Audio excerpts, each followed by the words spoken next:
আসসালামু আলাইকুম। সংবাদে আপনাদের সবাইকে স্বাগত জানাচ্ছি। আমি ফিরোজ তোহা। শুরুতেই সংবাদ শিরোনাম।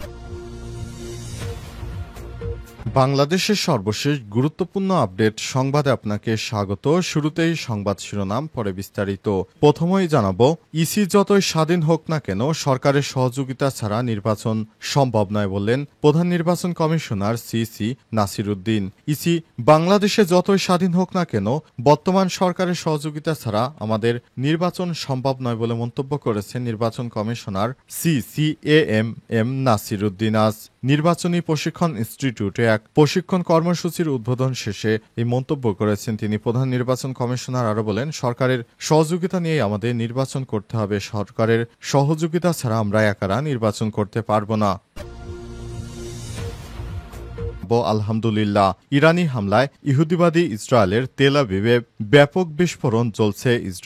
ইরানি ক্ষেপণাস্ত্র ব্যবহার করে দখলদার ইসরায়েলের সামরিক স্থাপনাগুলোর উপর আজ ভোর থেকে একের পর এক নতুন ও বৃহৎ মাত্রার ক্ষেপণাস্ত্র ও ড্রোন হামলা চলছে।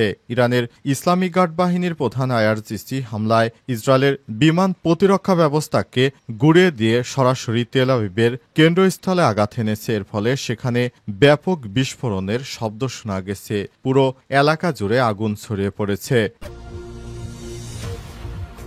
এরপর জানাবো, ইরানের পারমাণবিক অস্ত্র তৈরি নিয়ে ইসরায়েলকে যা বলছে পুতিন জানালেন নিজেই। রুশ প্রেসিডেন্ট ভ্লাদিমির পুতিন বলেছেন, রাশিয়া বারবার ইসরায়েলকে আশ্বস্ত করছে ইরান পারমাণবিক অস্ত্র তৈরির চেষ্টা করছে না। সম্প্রতি স্কাই নিউজ আরবের সঙ্গে এক সাক্ষাৎকারে তিনি এসব কথা বলেছেন। খবর আল জাজিরার।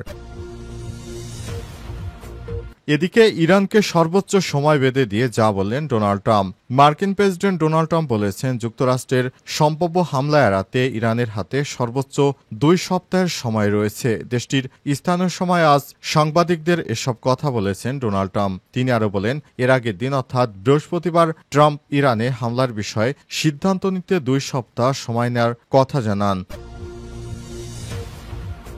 এদিকে ইরানের সঙ্গে দীর্ঘযুদ্ধের বার্তা দিলেন ইসরায়েলি সেনাপ্রধান। ইরানের সঙ্গে দীর্ঘযুদ্ধের প্রস্তুতি নিতে বলেছেন ইসরায়েলের সেনাপ্রধান ইয়াল জামির। প্রিয় দর্শক, এতক্ষণ শুনছিলেন সংবাদ শিরোনাম, এবারে বিস্তারিত। তবে তার আগে বন্ধুরা, অনুরোধ থাকবে এই সংবাদটিতে একটি লাইক দিন।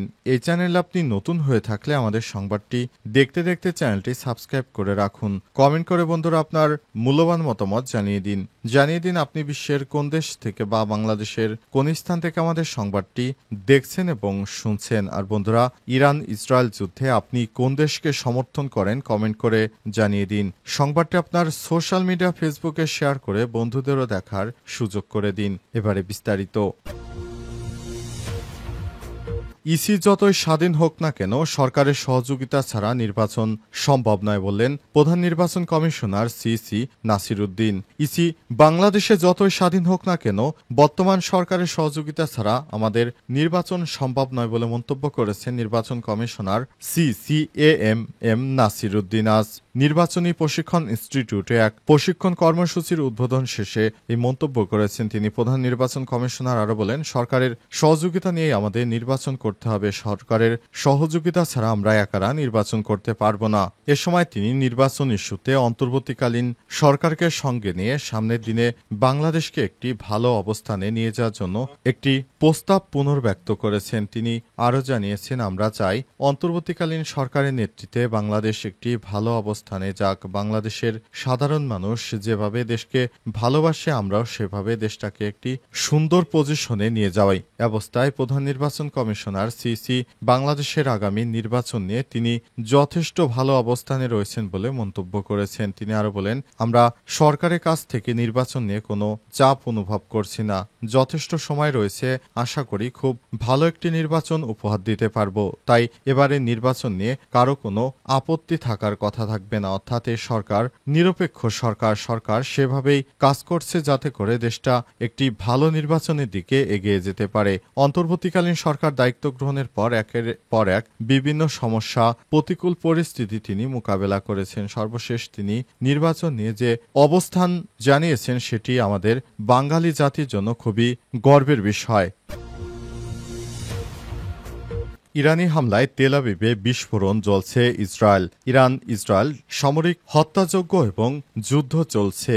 ইরান ইসরায়েলের সামরিক স্থাপনাগুলোর উপর আজ ভোর থেকে একের পর এক নতুন ও বৃহৎমাত্রার ক্ষেপণাস্ত্র ও ড্রোন হামলা চালিয়ে যাচ্ছে। ইরানের ইসলামী বিপ্লবী গার্ড বাহিনী IRGC এই হামলা ইসরায়েলের বিমান প্রতিরক্ষা ব্যবস্থাকে ফাঁকি দিয়ে সরাসরি তেল আবিবের কেন্দ্রস্থলে আঘাত হানে। এর ফলে সেখানে বিস্ফোরণের পর আগুন জ্বলে ওঠে। ইরানের রাষ্ট্র গণমাধ্যম তাসনিম জানিয়েছে, এই অভিযানে ইসরায়েল অধিকৃত ভূখণ্ডে সামরিক ও লজিস্টিক কেন্দ্রগুলো লক্ষ্যবস্তু করা হয়েছে। এতে তেল আবিব সহ বিভিন্ন ইসরায়েলি বসতিতে সাইরেন বেজে ওঠে এবং একাধিক এলাকায় বিস্ফোরণের শব্দ শোনা যায়। ইসরায়েলি বাহিনী বুরাতে দেশটির চ্যানেল 12কে জানিয়েছে, আজ ইরান মোট 10টি ব্যালিস্টিক ক্ষেপণাস্ত্র নিক্ষেপ করেছে, যার মধ্যে মাত্র 5টি প্রতিহত করা সম্ভব হয়েছে। এর মধ্যে তেল আবিবের দক্ষিণে হেলানো এলাকায় একটি ক্ষেপণাস্ত্র আঘাত হানে, যার ফলে একটি বহুতল ভবনে ব্যাপক অগ্নিকাণ্ডের ঘটনা ঘটে এবং উল্লেখযোগ্য ক্ষয়ক্ষতি হয়েছে। এদিকে ইরানের ধারাবাহিক পাল্টা হামলার প্রেক্ষিতে ইসরায়েল নতুন লাইটনিং এয়ার ডিফেন্স সিস্টেম মোতায়েন শুরু করেছে, যাতে ইরানি ড্রোন প্রতিহত করা যায়। ইসরায়েলি চ্যানেলটি এমন তথ্য নিশ্চিত করেছে। এদিকে জেরুজালেম পোস্ট স্বীকার করে বলেছে যে ইরানি ভূখণ্ডে ইসরায়েলের হামলা শুরুর এক সপ্তাহ পরও তেহরানের কেন্দ্রীয় সরকারের স্থিতিশীলতার কোনো ভাঙ্গন নেই এবং তেহরানের অবস্থান আরও শক্তিশালী হয়েছে। অন্যদিকে তাসনিম জানিয়েছে, আজ হামলাটি ছিল ইরানের 18তম পাল্টা সামরিক পদক্ষেপ, যা তেহরানের পক্ষ থেকে চলমান প্রতিশোধমূলক অভিযানের অংশ হিসেবে দেখা হচ্ছে। ইরানের পারমাণবিক অস্ত্র তৈরি নিয়ে ইসরায়েলকে যা বলছেন পুতিন জানালেন নিজেই। রুশ প্রেসিডেন্ট ভ্লাদিমির পুতিন বলেছেন, রাশিয়া বারবার ইসরায়েলকে আশ্বস্ত করেছে ইরান পারমাণবিক অস্ত্র তৈরির চেষ্টা করছে না। সম্প্রতি স্কাই নিউজ আরবের সঙ্গে এক সাক্ষাৎকারে তিনি এসব কথা বলেছেন। খবর আল জাজিরার। রাশিয়ার সংবাদ সংস্থা IRIA নভস্তির এক প্রতিবেদনে বলা হয়েছে, সাক্ষাৎকারে পুতিন বলেছেন, রাশিয়া ধারাবাহিকভাবে ইসরায়েলকে জানিয়েছে যে ইরান পারমাণবিক অস্ত্র তৈরির ইচ্ছা পোষণ করে না। এই সপ্তাহের শুরুতে রাশিয়ার পররাষ্ট্রমন্ত্রী মিখাইল বাগদানভ আল জাজিরাকে বলেছেন, প্রেসিডেন্ট পুতিন বারবার ইরান, ইসরায়েল এবং মার্কিন যুক্তরাষ্ট্রের মধ্যে উত্তেজনা নিরসন মস্কোর মধ্যস্থতা করার ইচ্ছা প্রকাশ করেছে। প্রসঙ্গত, ইরান পারমাণবিক অস্ত্র তৈরি করছে এমন অভিযোগ এনে গত 13 জুন ইরানে ভয়াবহ হামলা চালায় ইসরায়েল। জবাবে পাল্টা হামলা চালায় ইরান। টানা 9ম দিনের মতো হামলা পাল্টা হামলা চলছে। এতে উভয় পক্ষেই শত শত মানুষ আহত হয়েছে। দখলদার ইসরায়েলি বাহিনী এখনও ব্যাপক হারে ইরানে একের পর এক হামলা চালিয়ে যাচ্ছে। হামলায় ইরানের বিভিন্ন গুরুত্বপূর্ণ স্থাপনা ধ্বংস হয়ে যাচ্ছে। পাশাপাশি ইরানের পাল্টা হামলায়ও ইহুদিবাদী ইসরায়েলের রাজধানী সহ হাইফা বন্দর সহ বিভিন্ন গুরুত্বপূর্ণ স্থাপনা ধ্বংস হয়ে যাচ্ছে।